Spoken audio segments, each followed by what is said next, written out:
ಗುರುಭ್ಯೋ ನಮಃ. ಎಲ್ಲರಿಗೂ ನಮಸ್ಕಾರ. ಜ್ಯೋತಿಷ್ಯ ಜಾಗೃತಿ ಕಾರ್ಯಕ್ರಮಕ್ಕೆ ನಿಮ್ಮೆಲ್ಲರಿಗೂ ಆತ್ಮೀಯ ಸ್ವಾಗತ. ನಾನು ಜೋಶೀಸ್ ಆಸ್ಟ್ರೋಸ್ಕೋಪ್ ಯೂಟ್ಯೂಬ್ ಚಾನಲ್ನಿಂದ ಡಾಕ್ಟರ್ ಪವನ್ ಜೋಶಿ. ಇವತ್ತು ಮಕರ ರಾಶಿ ಧನಿಷ್ಠಾ ನಕ್ಷತ್ರದ ಮೊದಲನೇ ಹಾಗೂ ಎರಡನೇ ಪಾದದಲ್ಲಿ ಜನಿಸಿದವರ ಸ್ವಭಾವ ಹಾಗೂ ಗುಣಧರ್ಮಗಳ ವಿಶ್ಲೇಷಣೆಯನ್ನು ನಾವು ಮಾಡಲಿದ್ದೇವೆ. ನಾನು ಹಿಂದಿನ ಸಂಚಿಕೆಯಲ್ಲಿ ಮಕರ ರಾಶಿಯ ಬಗ್ಗೆ ಹೇಳಿದ್ದೇನೆ. ಮಕರ ಅಂದ್ರೆ ಚರರಾಶಿ, ಅಂದ್ರೆ ಕನ್ಸಿಸ್ಟೆಂಟ್ ಆಗಿರುವಂತಹ ರಾಶಿ, ನಿರಂತರತೆಯ ರಾಶಿ. ಆದರೂ ಅಲ್ಲಿ ಅದರ ಅಧಿಪತಿ ಶನಿ ಇರುವುದರಿಂದ ಆಗಾಗ ಆಲಸ್ಯವಾಡುವುದು, ಕೆಲಸವನ್ನ ಪೋಸ್ಟ್ಪೋನ್ ಮಾಡುವಂಥದ್ದು. ಆದ್ರೆ ಎಷ್ಟೇ ಪೋಸ್ಟ್ಪೋನ್ ಮಾಡಿದರೂ ಅದನ್ನ ಸಮಯಕ್ಕೆ ತಕ್ಕಂತೆ ತಮಗೆ ಹೇಗೆ ಬೇಕು ಹಾಗೆ ಕೆಲಸ ಮಾಡಿಕೊಳ್ಳುವಂತ ಕ್ಷಮತೆ ಕೂಡ ಇರ್ತದ. ಶನಿ ಅಂದರೆ ಧರ್ಮ, ಶನಿ ಅಂದರೆ ಸತ್ಯ, ಇವೆಲ್ಲವೂ ಅದರ ಕಾರಕತ್ವವಾಗಿರ್ತದ. ಮಕರ ಅಂದ್ರೆ ನಾವು ಮೊಸಳೆ ಅಂತ ಕರಿತೇವೆ. ಮುಖ ಮಾತ್ರ ಆಡು, ಗೋಟ್, ಮಿಕ್ಕಿದ ದೇಹ ಕ್ರೊಕೊಡೈಲ್. ಅಂದ್ರೆ ನಿಮಗೆ ಗೊತ್ತಿರುವ ಹಾಗೆ ಮಕರ ಮೊಸಳೆ ಅದು ನೀರಿನಲ್ಲೂ ವಾಸ ಮಾಡ್ತದ, ಭೂಮಿ ಮೇಲೂ ವಾಸ ಮಾಡ್ತದ. ಅದರ ಕ್ಷಮತೆ, ಸಾಮರ್ಥ್ಯ, ಎಲ್ಲಿ ಹೋದ್ರೂ ಬದುಕಬಲ್ಲೆ, ಹೇಗಿದ್ದರೂ ಜೀವಿಸಬಲ್ಲೆ, ಎಂಥ ವಾತಾವರಣದಲ್ಲಿ ಕೂಡ ಹೊಂದಾಣಿಕೆ ಮಾಡಿಕೊಳ್ಳಬಲ್ಲೆ ಅನ್ನೋದನ್ನ ಸೂಚಿಸ್ತವೆ. ಆಮೇಲೆ ಮಕರ ರಾಶಿಯವರು ಒಳಗೊಂದು ಹೊರಗೊಂದಿರ್ತಾರೆ. ತಮ್ಮ ಮೇನ್ ಅಸ್ತಿತ್ವ ಇರೋದು ತೋರಿಸ್ತಿರಂಗಿಲ್ಲ ಅವ್ರು. ಈ ನನ್ನ ಹತ್ರ ಬಹಳ ಕ್ಷಮತೆ ಅದ, ಬಹಳ ಶಾಣೆತನ ಅದ, ಎಲ್ಲಿ ಬೇಕಲ್ಲಿ ತೋರ್ಸಂಗಿಲ್ಲ. ಎಲ್ಲಿ ಅವಶ್ಯಕತೆ ಅದ, ಯಾರಿಗೆ ತೋರಿಸ್ಬೇಕು ಅವ್ರಿಗೆ ಅಷ್ಟ ತೋರಿಸ್ತಾರ. ಸಿಕ್ಕವ್ರಿಗೆಲ್ಲ ತಮ್ಮ ಶಾಣೆತನ ತೋರಿಸಿದೆ, ತಮ್ಮ ದೊಡ್ಡಸ್ತನ ತೋರಿಸಿದೆ, ಅವೆಲ್ಲ ಮಾಡುವಂತಹ ಗುಣ ಅವ್ರದ್ದು ಇರಂಗಿಲ್ಲ. ಮಕರ ಅಂದರೆ ಶನಿ. ಶನಿ ಅಂದರೆ ಜನರನ್ನ ತಿಳಿಯುವ ಕ್ಷಮತೆ. ಯಾರು ಹೆಂಗಪ್ಪ, ಇವ ಹೆಂಗ, ಈ ಮನುಷ್ಯ ಹೆಂಗ, ಈ ಮನುಷ್ಯ ಹೆಂಗ, ಯಾರಿಂದ ಏನ್ ಕೆಲಸ ತಗೊಳ್ಳಿ, ಎಷ್ಟು ತಗೊಳ್ಳಿ, ಹೆಂಗ್ ತಗೊಳ್ಳಿ, ಇವೆಲ್ಲ ಅವರಲ್ಲಿ ಒಳ್ಳೇದಿರ್ತವ. ಡಿಟರ್ಮಿನೇಷನ್ ಬಹಳ ಚಲೋ ಇರ್ತದ. ವಿವಿಧ ಮಕರ ಚರರಾಶಿ ಇರೋದ್ರಿಂದ, ಪೃಥ್ವಿ ತತ್ವ ರಾಶಿ ಇರೋದ್ರಿಂದ ಎಷ್ಟೇ ಬೈರಿ, ಎಷ್ಟೇ ಅಸಮಾಧಾನ ಮಾಡ್ರಿ, ಎಷ್ಟೇ ಅಪಮಾನ ಮಾಡ್ರಿ, ಅವಮಾನ ಮಾಡ್ರಿ, ತಮ್ಮ ಕೆಲಸ ಆಗುವವರೆಗೂ ಅವರು ಬಿಡೋದಿಲ್ಲ. ಒಂದೇದ್ದು, ನಾನು ಹಿಂದೆ ಸಂಚಿಕೆಯಲ್ಲಿ ಹೇಳಿದ ಹಾಗೆ ಅವ್ರಿಗೆ ಎಷ್ಟೇ ಅವಮಾನ ಅಪಮಾನ ಮಾಡ್ರಿ ಅವ್ರು ಬೇಜಾರು ಮಾಡ್ಕೊಳ್ಳೋದಿಲ್ಲ. ಆತ್ಮಾಭಿಮಾನ, ಆತ್ಮ ಗೌರವ ಜಾಸ್ತಿ ಇರ್ತದ ಅವ್ರಿಗೆ. ಹುಟ್ಟಿದಾಗಿಂದ ನಾ ಹೆಂಗಿದ್ದೆ ನನಗೆ ಗೊತ್ತದಪ್ಪ, ಮತ್ತೊಬ್ಬರು ನನ್ನ ಬಗ್ಗೆ ನನ್ಗೆ ಹೇಳ್ಬೇಕಾಗಿಲ್ಲ ಅನ್ನೋಷ್ಟರ ಮಟ್ಟಿಗೆ ಸ್ವಭಾವ ಇರ್ತದೆ. ಹಿಂಗಾಗಿ ಮಕರ ರಾಶಿಯಲ್ಲಿ ಅನೇಕ ವೈಶಿಷ್ಟ್ಯತೆ ಇರ್ತದೆ. ಈಗ ಮಕರ ಶನಿಯ ರಾಶಿ ಆಗಿರುವುದರಿಂದ, 10ನೆಯ ರಾಶಿ ಆಗಿರುವುದರಿಂದ, ಚರರಾಶಿ ಆಗಿರುವುದರಿಂದ, ಪೃಥ್ವಿ ತತ್ವ ಅದರಲ್ಲಿ ಅಡಕವಾಗಿರುವುದರಿಂದ ನಾವು ನೋಡ್ಬೇಕು ಅದು ಇತಿಹಾಸ, ಪಾಸ್ಟ್ ಅಂದ್ರೆ ಹಿಂದೆ ಏನಾದ್ರೂ ನಡೆದಂತ ಘಟನೆ, ಹುಟ್ಟಿದಾಗಿಂದ ಇಲ್ಲಿಯವರೆಗೂ ತಾನು ಬೆಳೆದ ಬಂದ ರೀತಿ ನೀತಿ, ಬಂದಂತ ದಾರಿ ಅವ್ರು ಮರಿತಿರೋದಿಲ್ಲ. ಬಡತನದಿಂದ ಬಂದಿದ್ದಾರೋ, ಶ್ರೀಮಂತಿಕೆಯಿಂದ ಬಂದಿದ್ದಾರೋ, ಯಾರವರು ವಿದ್ಯಾದಾನ ಮಾಡಿದಂತ ಗುರುಗಳು, ಅನ್ನ ನೀಡಿರುವಂತ ತಂದೆ ತಾಯಿ, ಸಾಕಿರುವಂತಹ ಸ್ನೇಹಿತರು, ಮಿತ್ರರು, ಗುರುಗಳು, ಬಂಧು ಬಾಂಧವರು, ಹಿರಿಯರು, ಯಾರನ್ನು ಮರ್ಯಾದೆ ಇಲ್ಲ, ಅಗೌರವ ಕೊಡುವುದಿಲ್ಲ, ಎಲ್ಲರನ್ನು ಗೌರವಿಸುವಂತಹ ಮನೋಭಾವ ಇರ್ತದೆ. ಬಹುಮುಖ್ಯವಾಗಿ ಅಲ್ಲಿ ಶನಿ ಇರುವುದರಿಂದ ದುಡ್ಡಿಗೆ, ತಿನ್ನುವ ಅನ್ನಕ್ಕೆ, ಹಾಕುವ ಬಟ್ಟೆಗೆ, ವಾಸ ಮಾಡುವ ಮನೆಗೆ, ಸಂಬಂಧಗಳಿಗೆ ಹೆಚ್ಚು ಬೆಲೆಯನ್ನ ಕೊಡ್ತಿರ್ತಾರೆ, ಮಹತ್ವವನ್ನ ಕೊಡುವಂತವರಾಗಿರ್ತಾರೆ. ಕೆಲವೊಬ್ರು ಮಕರ ರಾಶಿಯವರಾಗಿ ಕೊಡೋದಿಲ್ಲ ಅಂದ ತಕ್ಷಣ ಅದು ಡೆಸ್ಪರೇಟ್ ಆಗ್ಬೇಕಂತ ಏನಿಲ್ಲ. ಬೇರೆ ಅದಕ್ಕೆ ಏನಾದ್ರು ದೋಷಗಳು ಬಂದಿರ್ತಾವ. ಯಾವಾಗ್ಲೂ ಗಂಗಾ ನದಿ ಪವಿತ್ರವಾಗಿ ಶುದ್ಧವಾಗಿ ಇರೋದಿಲ್ಲ. ಒಂದೊಂದ್ಸರ್ತಿ ಕಲುಷಿತ ಆಗ್ತದೆ. ಶ್ರಾವಣ ಮಾಸದಲ್ಲಿ ಮಲಿನ ಆಗ್ತದೆ. ಯಾಕೆ? ಕಾಲಮಾನದ ದೋಷಗಳಲ್ಲಿ ಸ್ಪರ್ಶ ಆಗ್ತಿರ್ತಾವ. ಮಕರ ರಾಶಿಗೆ ಹೀಗೆ ಅನೇಕ ಗುಣಧರ್ಮಗಳವ. They are fabulous in their character. ಹಿಂಗೆ ಮಕರ ರಾಶಿಯಲ್ಲಿ ಜನಿಸಿದವರು ಧನಿಷ್ಠ ಅನ್ನುವ ನಕ್ಷತ್ರದಲ್ಲಿ ಹುಟ್ಟಿಬಿಟ್ಟರೆ. ಧನಿಷ್ಠ ಅನ್ನುವುದು ಮಂಗಳ ಗ್ರಹದ ಒಂದು ನಕ್ಷತ್ರ. ಇದರ ಅಭಿಮಾನಿ ದೇವತೆ ಯಾರು? ಅಷ್ಟಾವಸು. ಅಷ್ಟ ವಸು, 8 ಪ್ರಕೃತಿ ದೇವತೆಗಳು. ಪಂಚಮಹಾಭೂತಗಳು ಗೊತ್ತೋ ನಿಮ್ಗೆ? ಅಗ್ನಿ, ವಾಯು, ಜಲ, ಪೃಥ್ವಿ, ಆಕಾಶ. ಇದರ ಜೊತೆಗೆ ನಾವು ಇದೇನು ಬ್ರಹ್ಮಾಂಡ ಅಂತ ಕರಿತೇವಿ, ಈ ಬ್ರಹ್ಮಾಂಡ, ಸೂರ್ಯ ಮತ್ತೆ ಚಂದ್ರ, ಈ 8ನ್ನ ಸೇರಿ ಅಷ್ಟವಸುಗಳಾಗ್ತಾರೆ. ಈ ಅಷ್ಟವಸುಗಳಲ್ಲಿ ಏನ್ ಶಕ್ತಿ ಅದ ನಿಮ್ಗೆಲ್ಲ ಗೊತ್ತದ. ಈ ಶರೀರ, ಈ ಬ್ರಹ್ಮಾಂಡ, ಈ ಜಗತ್ತು, ಈ ಸೃಷ್ಟಿ ಎಲ್ಲವೂ ಈ ಪಂಚಮಹಾಭೂತಗಳು ಅಷ್ಟವಸುವಿನ ಆಧಾರದ ಮೇಲೆ ಇದೆ. ಹಿಂಗಾಗಿ ಈ ಅಷ್ಟವಸುಗಳ ಶಕ್ತಿ, ಚೈತನ್ಯ, ಪ್ರೇರಣೆ ಧನಿಷ್ಠ ನಕ್ಷತ್ರದಲ್ಲಿ ಇರೋದ್ರಿಂದ ಇವರಿಗೆ ಆಯಾಸ ಆಗೋದಿಲ್ಲ, ಹುರುಪು ಕಡಿಮೆ ಆಗೋದಿಲ್ಲ, ಉತ್ಸಾಹ ಕಡಿಮೆ ಆಗೋದಿಲ್ಲ, ಲವಲವಿಕೆ ಕಡಿಮೆ ಆಗೋದಿಲ್ಲ. ಸದಾ ಹಸನ್ಮುಖಿಯಾಗಿ, ಸದಾ ಕರ್ಮನಿಷ್ಠರಾಗಿರ್ತಾರ. ಸದಾ ಏನಾದ್ರೂ ಮಾಡ್ತಾನೆ ಇರ್ತಾರೆ. ಖಾಲಿ ಕೂಡ್ತಿರೋದಿಲ್ಲ. ಸಮಾಧಾನದಿಂದ ಕೂತ್ರೆ ಇವ್ರಿಗೆ ಬೇಸರ ಬರ್ತದ, ಆರಾಮಾಗಿದ್ರೆ ಇವ್ರಿಗೆ ಕಿರಿಕಿರಿ ಆಗ್ತದ. ಇವ್ರು ಕೆಲಸ ಮಾಡ್ತಾ ಇದ್ರೆ ಆರಾಮ್ ಇರ್ತಾರ. 4 ದಿನ ಆರಾಮಾಗಿ ಬರ್ಲಿ ಇವ್ರಿಗೆ ಏನಾದ್ರು ಸಮಸ್ಯೆ ಬರ್ತದ. ಹಂಗೆ ಹೆಚ್ಚು ಕೆಲಸ ಮಾಡ್ತಾ ಇದ್ದಂಗೆ ಆರೋಗ್ಯವಾಗಿರ್ತಾರ. ಈಗ ನಕ್ಷತ್ರದ ನಾಮವೇ ಪದವೇ ಹೇಳುವ ಹಾಗೆ ಧನ ತಿಷ್ಠ, ಹೆಚ್ಚು ಧನ ಉಳ್ಳವನು, ಹೆಚ್ಚು ದುಡ್ಡಿರುವವರು. ಈ ಧನಿಷ್ಠ ನಕ್ಷತ್ರದವರಿಗೆ ಎಲ್ಲರಿಗೂ ದುಡ್ಡು ಬೇಕು. ಇವತ್ತಿನ ಕಾಲಕ್ಕೆ ಯಾರು ಬೇಡ, ಎಲ್ಲರಿಗೂ ಬೇಕು. ಆದ್ರೆ ಧನಿಷ್ಠ ನಕ್ಷತ್ರದವ್ರಿಗೆ ಕೆಲವರಿಗೆ ಅಧಿಕಾರದ ಮೋಹ ಇರ್ತದ, ಕೆಲವರಿಗೆ ಸೌಂದರ್ಯದ ಮೋಹ ಇರ್ತದ, ದುಡ್ಡದ ಮೇಲೆ ಇರ್ತದ, ಆದ್ರೆ ಹೆಚ್ಚು ಆದ್ಯತೆ ಅದರ ಮೇಲೆ ಇರ್ತದ. ಇನ್ ಕೆಲವರಿಗೆ ಬೇರೆ ಬೇರೆ ಅಭಿರುಚಿ ಅಭಿಲಾಷೆಗಳ ಮೇಲೆ ಇರ್ತದ. ಇವ್ರಿಗೆ ಹಾಗಲ್ಲ, ದುಡ್ಡು ಬ್ಯಾಂಕ್ ಅಲ್ಲೆಲ್ಲ ಕೈಯಲ್ಲಿರ್ಬೇಕು, ಅದು ಕಾಣ್ತಿರ್ಬೇಕು, ಪ್ರತ್ಯಕ್ಷವಾಗಿ ಕೈಯಲ್ಲಿ ಕಾಣ್ತಿರ್ಬೇಕು ದುಡ್ಡು. ಮತ್ತೆ they are good investors. Dhanishta ನಕ್ಷತ್ರದವರು ದುಡ್ಡಿನಿಂದ ದುಡ್ಡು ಮಾಡುವವರಾಗಿರ್ತಾರ. They are good at real estate, they are good at investing, financing. Because ಅವ್ರದ್ದು ಕನ್ಸಿಸ್ಟೆನ್ಸಿ ಇರ್ತದ. ನಾ ಯಾರಿಗೆ ಯಾವಾಗ ಕೊಟ್ಟೆ, ಎಷ್ಟೊತ್ತಿಗೆ ಕೊಟ್ಟೆ, ಏನ್ ಕೊಟ್ಟೆ, ಎಲ್ ಕೊಟ್ಟೆ, ಲೆಕ್ಕ, ಅವ್ರನ್ನ ಯಾವಾಗ ಫಾಲೋ ಅಪ್ ಮಾಡ್ಬೇಕು, ಏನ್ ಮಾಡ್ಬೇಕು, ಯಾವ್ದಕ್ ಫಸ್ಟ್ ಪ್ರಿಫರೆನ್ಸ್ ಕೊಡ್ಬೇಕು. 10 ಕೆಲಸ ಇರ್ಲಿ, ಫಸ್ಟ್ ದುಡ್ಡಿಗೆ ಮಹತ್ವ ಕೊಡ್ತಿರ್ತಾರ, ಫೈನಾನ್ಸಿಂಗ್ ಎಲ್ಲರೂ ಕೊಡ್ತಿರ್ತೇವ್ ನಾವು. ಧನಿಷ್ಠ ನಕ್ಷತ್ರದವ್ರು ಒಂದು ಪ್ಯಾಟರ್ನ್ ಬೇರೆ ಇರ್ತದ, ಅವ್ರದೊಂದು ಟೆಕ್ನಿಕ ಬೇರೆ ಇರ್ತದ. ಹಿಂಗಾಗಿ ಧನಿಷ್ಠ ನಕ್ಷತ್ರದವರು ಕೂಡ ಶಾಣೆ ಇರ್ತಾರ, ಧರ್ಮನಿಷ್ಠರಾಗಿರ್ತಾರ, ಕೆಲಸ ಕಾರ್ಯಗಳಲ್ಲಿ ಆಕ್ಟಿವ್ ಆಗಿರ್ತಾರ, ಇನ್ನು ಅನೇಕ ಸ್ವಭಾವ ಗುಣದವರಾಗಿರ್ತಾರ. ಮೇನ್ ಅಂತಂದ್ರ ಧನಿಷ್ಠ ನಕ್ಷತ್ರದವ್ರಿಗೆ ರಿಸರ್ಚ್ ಆದ್ಯತೆ ಇರ್ತದ.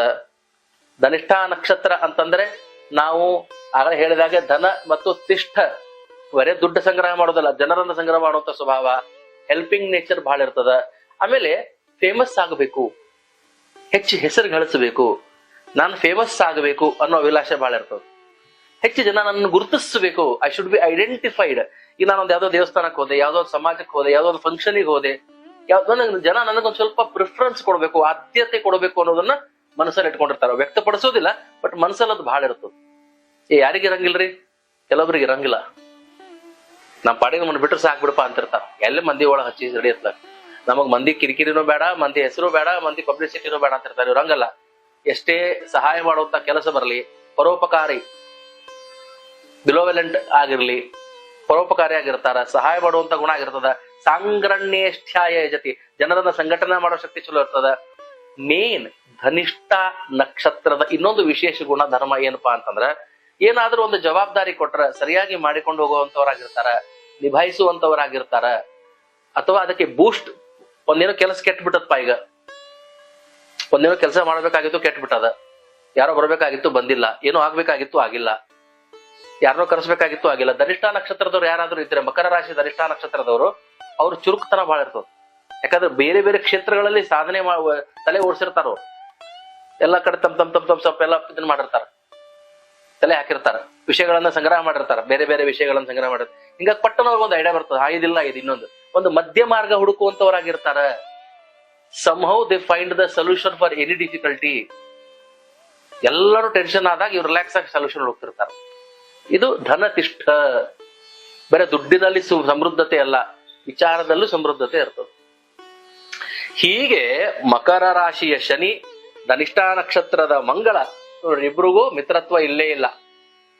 ಒಂದ್ ಕಡೆ ಸಮತ್ವವಾದ, ಒಂದ್ ಕಡೆ ಶತ್ರುತ್ವವಾದ. ಹಿಂಗಿದ್ದಾಗ ಇವರ ನೆಗೆಟಿವ್ ಏನಪ್ಪಾ ಅಂದ್ರ ಪಟ್ಟನ ದುಡುಕ್ತಾರ, ಬಹಳ ಇಂಪಾರ್ಟೆಂಟ್ ಕೆಲಸ ಇದ್ದಾಗ ಆಲಸ್ಯ ಮಾಡ್ಕೋತಾರ, ಬೇಗ ಎಮೋಷನಲಿ ಡಿಮೋಟಿವೇಟ್ ಆಗ್ತಾರ, ಸ್ವಲ್ಪ ಹೆದರ್ತಾರ. ಏನಾದ್ರೂ ಈ ದುಡ್ಡಿನ ವಿಷಯದಾಗಲಿ, ಕೊಡೋ ತಗೊಳ್ಳೋ ವ್ಯವಹಾರದಾಗಲಿ, ಯಾರ ಏನ್ ಅಂದ್ ಬಿಡ್ತಾರೋ ಏನೋ, ಮರ್ಯಾದೆ ಹೋಗ್ಬಿಡ್ತದೋ ಏನೋ, ಮರ್ಯಾದೆ ಎಲ್ಲರೂ ಮರ್ಯಾದೆ ಹಂಚ್ತಾರ. ಆದ್ರೆ ಇವ್ರು ಸ್ವಲ್ಪ ಬಹಳ ಹಂಚುತ್ತಿರ್ತಾರ. ದೊಡ್ಡಸ್ತನ ಮಾಡದೆ, ದುಡುಕದೆ. ನೋಡಿ, ಧನಿಷ್ಠ ಅಂದ್ರ ಮಂಗಳ ನಕ್ಷತ್ರ. ಮಂಗಳ ಅಂದ್ರೆ ಹೆಂಗಿರ್ಬೇಕು? ಅಗ್ರೆಸಿವ್ ಇರಬೇಕು, ದುಡುಕಬೇಕು, ಬಂಡತನ ಇರಬೇಕು. ಅದು ಧನಿಷ್ಠ ನಕ್ಷತ್ರದವ್ರಿಗೆ ಇರಂಗಿಲ್ಲ. ಎಲ್ಲಿ ಕಳ್ಕೊಂಡ್ಬಿಡ್ತೇನೋ ಅನ್ನೋ ಭಯ ಇರ್ತದ. ಇನ್ನು ಧನಿಷ್ಠ ನಕ್ಷತ್ರ ಮೊದಲನೆಯ ಪಾದದಲ್ಲಿ ಜನಿಸಿದವರಿಗೆ ಅಲ್ಲಿ ಸೂರ್ಯ ಬರ್ತಾನ. ಮತ್ತೆ ಸ್ವಲ್ಪ ಕ್ಯಾರೆಕ್ಟರ್ ಅಲ್ಲಿ ಡಿಫ್ರೆಂಟ್ ಬಂದ್ಬಿಡ್ತದ. ದುಡ್ಡು ಬೇಕು, ಆದ್ರೆ ಯಾವ ಕ್ಷೇತ್ರದಲ್ಲಿ ಬೇಕು? ಈಗ ನೋಡ್ರಿ, ಇನ್ನೊಂದು ಹೇಳ್ತೇನೆ ನಾನು ನಿಮ್ಗೆ. ಈ ಧನ ತಿಷ್ಠ ಅನ್ನುವ ಶಬ್ದ, ಇದು ಧನಿಷ್ಠ ನಕ್ಷತ್ರದ ಇನ್ನೊಂದು ಸ್ವರೂಪ ಏನದಂದ್ರೆ ಡ್ರಮ್, ತಬಲ ಅಂತ ಬರ್ತದ. ಅಂದ್ರೆ ಇವರಿಗೆ ಈ ತಬಲಾ ಬಾರಿಸೋದು, ಮ್ಯೂಸಿಕಲ್ ಇನ್ಸ್ಟ್ರೂಮೆಂಟು, ನಾದ, ಸ್ವರ, ಸಂಗೀತ, ಹಾಡು, ಇದ್ರ ಬಗ್ಗೆನೂ ಆಸಕ್ತಿ ಜಾಸ್ತಿ ಇರ್ತದೆ. ಯಾಕಂದ್ರೆ ಧನಿಷ್ಠ ನಕ್ಷತ್ರಕ್ಕೆ ಸ್ವರೂಪನೇ ತಬಲ, ಡಮರು. ಧನಿಷ್ಠ ನಕ್ಷತ್ರಕ್ಕೆ ಡಮರುನೇ ಅದರ ಸಿಂಬಲ್. ಹಿಂಗಾಗಿ ಸಂಗೀತ, ಮ್ಯೂಸಿಕ್, ಹಾಡು, ನೃತ್ಯ, ಪದ, ಧ್ವನಿ, ಸ್ವರ, ಇವುಗಳಿಗೆ ಸ್ವಲ್ಪ ಹೆಚ್ಚಿಗೆ ಇಂಪಾರ್ಟೆಂಟ್, ಅಂದ್ರೆ ಆಸಕ್ತಿ ಇರ್ತದೆ, ಅಭಿರುಚಿ ಇರ್ತದೆ. ಒಳ್ಳೆ ಮ್ಯೂಸಿಷಿಯನ್ ಆಗ್ಬೋದು, ಒಳ್ಳೆ ಸಿಂಗರ್ ಆಗ್ಬೋದು, ಒಳ್ಳೆ ಸಾಂಗ್ ರೈಟರ್ ಆಗ್ಬಹುದು, ಬೇರೆ ಬೇರೆ ಆಗ್ಬಹುದು. ಆ ಗುಣ ಕೂಡ ಇವರಲ್ಲಿ ಇರುತ್ತದೆ. ಮಕರ ರಾಶಿ ಧನಿಷ್ಠ ನಕ್ಷತ್ರ ಮೊದಲನೇ ಪಾದದಲ್ಲಿ ಜನಿಸಿದವರು.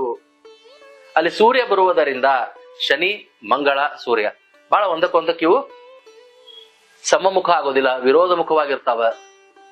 ಹಿಂಗಾಗಿ ಧನಿಷ್ಠ ನಕ್ಷತ್ರ ಮೊದಲನೇ ಪಾದದವರಿಗೆ ಅಧಿಕಾರದ ದಾಹ ಜಾಸ್ತಿ ಇರ್ತದೆ. ಅಡ್ಮಿನಿಸ್ಟ್ರೇಷನ್ ಬೇಕು, 4 ಮಂದಿ ನನಗ ಪವರ್ ಬೇಕು ಅನ್ನೋ ಅಭಿಲಾಷೆ ಜಾಸ್ತಿ ಇರ್ತದ. ಇಂಥವ್ರು ಗೋರ್ಮೆಂಟ್ ನೌಕರಿ ಅಥವಾ ದೊಡ್ಡ ದೊಡ್ಡ ಪದವಿ, ಇವ್ರು ಬಿಸ್ನೆಸ್ಗಿಂತ, ಈಗ ಧನಿಷ್ಠ ನಕ್ಷತ್ರದವ್ರು ಆಗ್ಲೇ ಹೇಳಿದೆ, ರಿಯಲ್ ಎಸ್ಟೇಟು, ಇನ್ವೆಸ್ಟ್ಮೆಂಟು, ಫೈನಾನ್ಸು ಹಿಂಗೆಲ್ಲ ಇರ್ತಾವ. ಅಥವಾ ಧನಿಷ್ಠ ನಕ್ಷತ್ರ ಮೊದಲನೇ ಚರಣದವ್ರು ಹಂಗಲ್ಲ. ಆದಷ್ಟು ಬೇಕಿರೋ banking sectors, financial sectors, income tax, sale tax, revenue department, ಬೇರೆ ಬೇರೆ ಡಿಪಾರ್ಟ್ಮೆಂಟು, ತಹಶೀಲ್ದಾರು ಅಂತ ಇಂತ ಒಟ್ಟು ದುಡ್ಡನ್ನೇ ಕೂಡಿಸುವಂತ ಕ್ಷೇತ್ರದಲ್ಲಿ ಉನ್ನತ ಪದವಿಯಲ್ಲಿ ಇರಬೇಕು ಅಂತ ಆಸೆ ಪಡ್ತಿರ್ತಾರೆ. ಹೈಯರ್ ಪೋಸ್ಟ್ ಅಲ್ಲಿ ಚಲೋ ಚಲೋ ಎಕ್ಸಾಮ್ಸ್ ಬರೆದು, ಪಬ್ಲಿಕ್ ಎಕ್ಸಾಮ್ಸ್ ಬರೆದು ಚಲೋ ಚಲೋ ಪೋಸ್ಟ್ ಅಲ್ಲಿ ಇರಬೇಕು ಅಂತ ಅವೆಲ್ಲ ಅಪೇಕ್ಷೆ ಪಡ್ತಾರೆ. ಇದೇ ಧನಿಷ್ಠ ನಕ್ಷತ್ರ ಮಕರ ರಾಶಿಯ 2ನೇ ಚರಣದವರು. ಇಲ್ಲಿ ಮಕರ ರಾಶಿ ಧನಿಷ್ಠ ನಕ್ಷತ್ರದ ಹೋಗೋದೋಗ್ತದೆ. ಅಲ್ಲಿ ಬುಧ ಸ್ಪರ್ಶ ಆಗೋದರಿಂದ, ದಿಸ್ವಭಾವ ಸ್ಪರ್ಶ ಆಗೋದರಿಂದ ಅವರು ಸ್ವಲ್ಪ ವಿಭಿನ್ನವಾಗಿರ್ತಾರೆ. ಸ್ವಲ್ಪ ಈ ಮಕರ ರಾಶಿಯ ಚುರುಕುತನ, ಧನಿಷ್ಠ ನಕ್ಷತ್ರದ ಚುರುಕುತನ ಸ್ವಲ್ಪ ಕಡಿಮೆ ಆಗ್ಬಿಡ್ತದೆ. ಅಲ್ಲಿ ಬುದ್ಧಿಯ ಕಾರಕನಾದಂತ ಬುಧ ಬರ್ತಾನ. ಎಲ್ಲವನ್ನು ಬಹಳ ವಿಚಾರ ಮಾಡೋದು, ಅತೀ ವಿಚಾರ ಮಾಡೋದು. ಏನಾದ್ರು ಒಂದು ಸಣ್ಣ ಸಣ್ಣ ನಿರ್ಣಯ ತಗೋಬೇಕಾದ್ರೆ 10 ಸಲ ವಿಚಾರ ಮಾಡೋದು. ಹೆದರಿಕಿ, ನಾ ಎಲ್ಲಿ ತಪ್ಪು ಮಾತಾಡ್ಬಿಡುತ್ತೇನೋ ಏನೋ. ಯಾಕಂದ್ರ ಮಂಗಳ ಬುಧ ಮಿತ್ರರಲ್ಲ. ಅಷ್ಟ ವಸುಗಳು, ಪ್ರಕೃತಿ ದೇವತೆಗಳು ಇದ್ರೂ ಕೂಡ ಅಲ್ಲಿ ಬುಧ ಬರುವುದರಿಂದ, ಕನ್ಯಾ ರಾಶಿ ಬರುವುದರಿಂದ, ಅಂದ್ರೆ 2ನೇ ಚರಣಕ್ಕೆ ವಿಶೇಷವಾದ ಧನಿಷ್ಠ ನಕ್ಷತ್ರದ ಕ್ಷಮತೆ ಸಾಮರ್ಥ್ಯ, ಮಕರ ರಾಶಿಯ ಕ್ಷಮತೆ ಸಾಮರ್ಥ್ಯ ಸ್ವಲ್ಪ ಕಡಿಮೆ ಆಗಿ ಈ ಬುಧನ ಪ್ರಾಬುದ್ಧತೆ ಹೆಚ್ಚಾಗ್ಬಿಡ್ತದ. ಹಿಂಗಾಗಿ ಏನ್ ಮಾಡಿದ್ರು ಬಹಳ ವಿಚಾರ ಮಾಡೋದು, ಬಹಳ ಕ್ಯಾಲ್ಕುಲೇಷನ್ ಮಾಡೋದು, ಬಹಳ ಪ್ಲಾನಿಂಗ್ ಮಾಡೋದು, ಬಹಳ ಅನುಮಾನ ಪಡೋದು, ಬಹಳ ಸಂಶಯ ಮಾಡುವಂತ ಗುಣ ಕೂಡ ಈ ಎಲ್ಲ ಸ್ವಭಾವದ ಜೊತೆಗೆ ಇದು ಸೇರ್ಕೋತದೆ. ಈ ರೀತಿಯಾಗಿ ಮಕರ ರಾಶಿ ಧನಿಷ್ಠ ನಕ್ಷತ್ರದ 1ನೇ ಮತ್ತು 2ನೇ ಚರಣದವರು ಈ ಪ್ರಕಾರವಾಗಿ ಇರುತ್ತಾರೆ ಅಂತ ಹೇಳುತ್ತಾ ಈ ವಾರದ ಈ ನಮ್ಮ ಸಂಚಿಕೆಗೆ ನಾನು ವಿರಾಮವನ್ನು ಕೊಡ್ತಾ ಇದ್ದೇನೆ. ಎಲ್ಲರಿಗೂ ಶುಭವಾಗಲಿ. ನಮಸ್ಕಾರ. ನಾವು ಜ್ಯೋತಿಷ್ಯ ಕಾರ್ಯಾಲಯವನ್ನ ತಾವು ಎಲ್ಲಿ ಎಲ್ಲಿ ನಡೆಸುತ್ತೀರಿ ಅಂತ ಹೇಳಿ ಅನೇಕರು ನಮ್ಮನ್ನ ಪ್ರಶ್ನಿಸ್ತಾ ಇರ್ತಾರೆ. ನಾವು ಸೋಮವಾರದಿಂದ ಶುಕ್ರವಾರದವರೆಗೆ ಬೆಳಗ್ಗೆ 11 ಗಂಟೆಯಿಂದ 2 ಗಂಟೆ, ಸಾಯಂಕಾಲ 6 ಗಂಟೆಯಿಂದ 9 ಗಂಟೆ, ಈ 5 ದಿನಗಳ ಕಾಲ ನಾವು ಹುಬ್ಬಳ್ಳಿಯ ಜ್ಯೋತಿಷ್ಯ ಕಾರ್ಯಾಲಯದಲ್ಲಿ ಜನ ಸಂದರ್ಶನವನ್ನು ಕೊಡ್ತೇವೆ. ಉಳಿದ ಶನಿವಾರ ಮತ್ತು ಭಾನುವಾರ, ವೀಕೆಂಡ್ ಅಂತ ನಾವೇನ್ ಕರಿತೀವಿ, ಬೆಂಗಳೂರಿನಲ್ಲಿ ನಮ್ಮ ಜ್ಯೋತಿಷ್ಯ ಕಾರ್ಯಾಲಯವಿದೆ. ಅಲ್ಲಿ ನಾವು ಸಂದರ್ಶನವನ್ನ ಕೊಡುತ್ತೇವೆ. ಯಾರು ಬೆಂಗಳೂರಿನಲ್ಲಿ ಪ್ರತ್ಯಕ್ಷವಾಗಿ ಬಂದು ನಮ್ಮನ್ನು ಕಾಣಬೇಕೆಂದು ಇಚ್ಛಿಸುತ್ತೀರೋ ಅವರು ಕೆಳಗೆ ಕಂಡಂತ ಸಂಪರ್ಕಕ್ಕೆ ಸಂಪರ್ಕಿಸಿ ದೂರವಾಣಿಗೆ ಕರೆ ಮಾಡಿ ನಮ್ಮನ್ನ ಸಂಪರ್ಕಿಸಬಹುದು. ನಮಸ್ಕಾರ.